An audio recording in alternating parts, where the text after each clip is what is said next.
کہ وہ بغداد سے مکہ شریف پڑھنے گئے سفیان ابن عیینہ کے درس میں. ایک دن ان کے درس میں آئے نہیں کیونکہ احمد ابن حنبل ناغہ نہیں کرتے تھے. تو علی بن جیم جو اس پورے قصے کے راوی ہیں وہ کہتے ہیں میں نے دیکھا کہ امام صاحب آج نہیں آئے. تب تو وہ امام کی طرح مشہور نہیں تھے، طالب علم تھے. سفیان بن عیینہ استاذ تھے، حرم میں ان کی درسگاہ ہوتی تھی.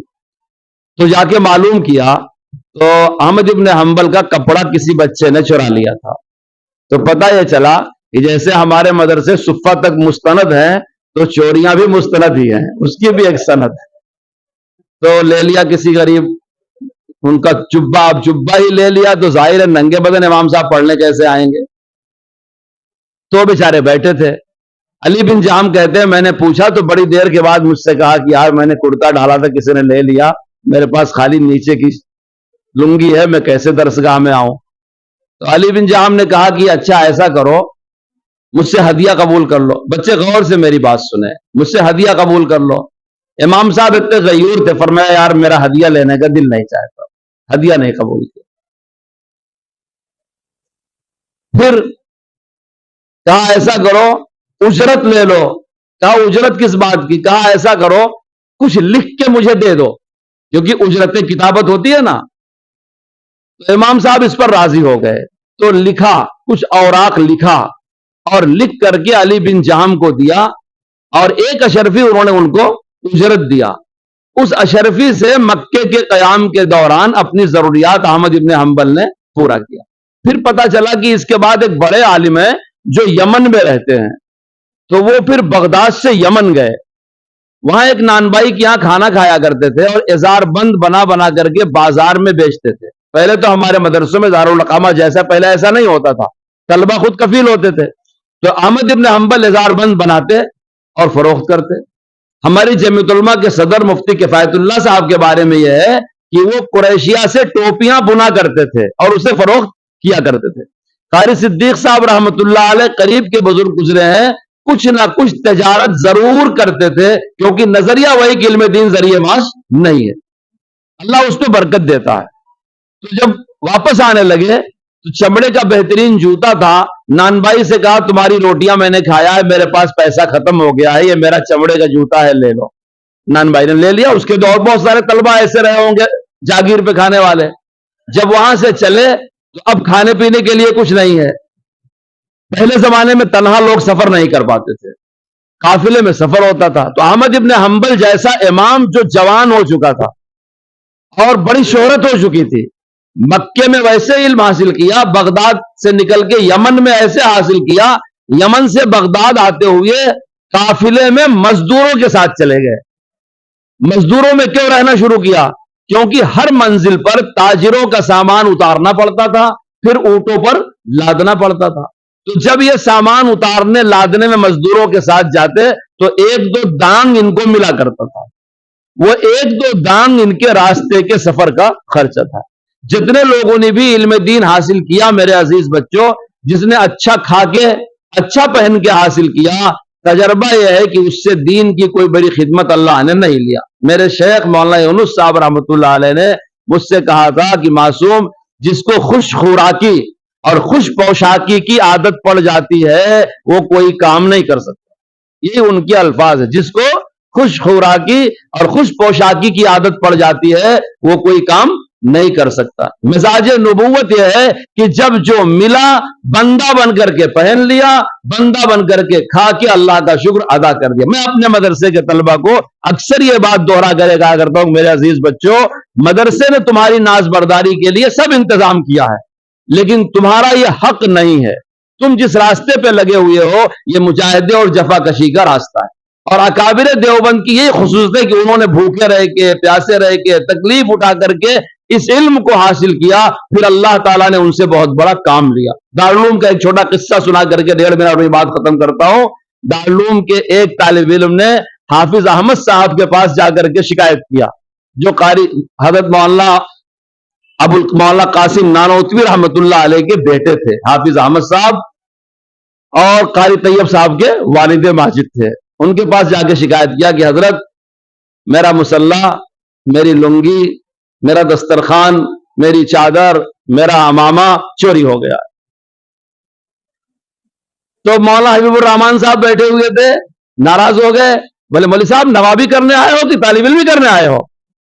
غصہ ہوئے. جب بورا غصہ اتار چکے تو بچے نے ادب سے کہا کہ حضرت وہ ایک ہی کپڑا تھا, وہی دسترخوان تھا, وہی امامہ تھا, وہی مصلی تھا, وہی چادر تھی, وہی لنگی تھی. آپ سمجھے بھائی؟ ضرورت بتانے کے لیے اس کا ہر استعمال بتا دیا اپنے ذمہ دار کو. تو یہ راستہ جفا کشی اور مجاہدے کا ہے. ساری سہولیات کے باوجود اچھا کھانے, اچھا پہننے, اچھا گھومنے پھرنے کے چکر میں پڑو گے, کہیں ایسا نہ ہو کہ اللہ تعالیٰ علم دین سے محروم کر دے. ہم نے بہت سے علماء کو دیکھا ہے پڑھنے کے زمانے میں بڑے اچھے تھے لیکن دین کی خدمت کا موقع نہیں ملا, اور بہت سے اپنے جیسے بودے ساتھیوں کو دیکھا کہ جو پڑھنے میں کمزور تھے, غریب تھے, پریشان حال تھے, اللہ نے اپنی دین کی خدمت کے لیے ان کو لگا دیا ہے. بہت خوشی ہوئی ادارہ دیکھ کر کے. اللہ تعالیٰ خوب ترقی عطا فرمائے. میں بھی دعاؤں کا محتاج ہوں. ختم قرآن کی دعاؤں میں اللہ تعالیٰ میرا بھی حصہ لگائے, قبول فرمائے. آپ حضرات کو آنکھوں کی ٹھنڈک بنائے, دن دونی رات چوگنی ترقی عطا فرمائے. میرے کہنے سننے میں, سما خراشی میں کوئی بات بری لگی ہو میں معذرت کرتا ہوں. اللہ تعالیٰ معاف فرمائے, اس کے شر سے ہم سب کی حفاظت فرمائے. لا الہ الا اللہ الحلیم الکریم سبحان اللہ رب العرش العظیم. نسألک موجبات رحمتک وعزائم مغفرتک والغنیمۃ من کل بر والسلامۃ من کل اثم. ربنا لا تدع لنا ذنبا الا غفرته ولا هما الا فرجته ولا دينا الا عديته ولا حاجة من حوائج الدنيا والآخرة الا قضيتها ويسرتها یا ارحم الراحمین. یا اللہ ہمارے اس میں بیٹھنے کو قبول فرما. یا اللہ اس مجلس میں تکمیل قرآن پاک کے عمل کو قبول فرما. یا اللہ یہ قرآن ان حفاظ کے سینوں میں جاگزی فرما دے. اس کے انوار سے ان کی زندگیوں کو منور فرما دے. ان کے آبا اجداد کے تمام لوگوں کو جنت الفردوس میں جگہ عطا فرما دے. یا اللہ جن لوگوں کے واسطے سے ہم کو, ہمارے طلبہ کو آپ کی یہ کتاب پہنچی ہے, یا اللہ ان سارے لوگوں کو درجات کو بلند فرما دے, ان کی مغفرت فرما دے. یا اللہ ان کو اعلیٰ الین جنت الفردوس پہ جگہ عطا فرما. یا اللہ جو لوگ ایسے مدرسوں کے معاون ہیں, اس مدرسے کے خصوصی طور پر معاون ہیں, یا اللہ جن کے تعاون کی وجہ سے مدرسے آباد ہیں, بارونق ہیں, بابرکت ہیں, چل رہے ہیں اور بچے حافظ عالم بن رہے ہیں, یا اللہ ایسے معاونین اور محسنین کو دارین میں اجر عطا فرما. ان کی نسلوں کو دین کے لیے قبول فرما, ان کے آبا اجداد کی مغفرت فرما. یا اللہ ہم کو اس قرآن کی خدمت کے لائق بنا دے. یا اللہ اس نعمت سے ہم کو مالا مال فرما دے. ہماری غفلتوں اور گناہوں کی وجہ سے ہم کو اہل قرآن سے الگ نہ فرما.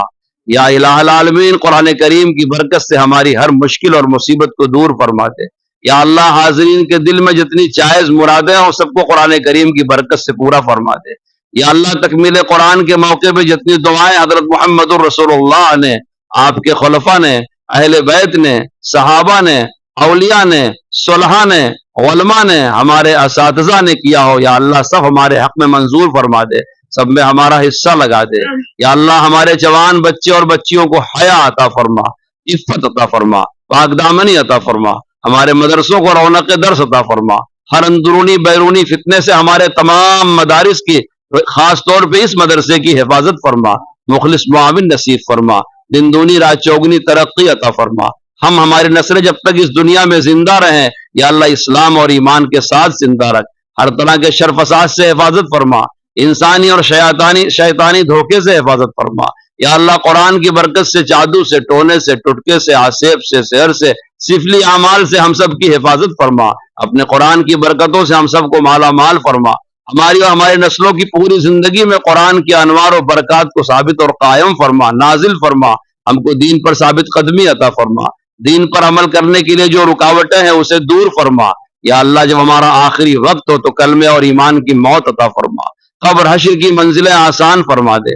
ہم سب کو بلا حساب کتاب کے جنت کا داخلہ عطا فرما دے. جنت پہ اپنا دیدار نصیب فرما دے. اپنی دائمی رضا نصیب فرما دے. جنت میں پیارے نبی حضرت محمد الرسول اللہ کی مرافقت, ان کا ساتھ اور ان کی صحبت عطا فرما دے. یا اللہ ہماری ساری دعاؤں کو جو ہم نے پہلے کیا, اب کر رہے ہیں, آئندہ کریں گے, یا کسی نے ہم سے کہہ رکھا ہے, یا ہم کو کرنا چاہیے تو مگر بھول گئے, یا اللہ ساری دعاؤں کو محض اپنے فضل و کرم سے اپنے پیارے حبیب حضرت محمد الرسول اللہ کے وسیلے سے قبول و منظور فرما لے. سبحان ربک رب العزت عما یصفون وسلام علی المرسلین والحمد للہ رب العالمین.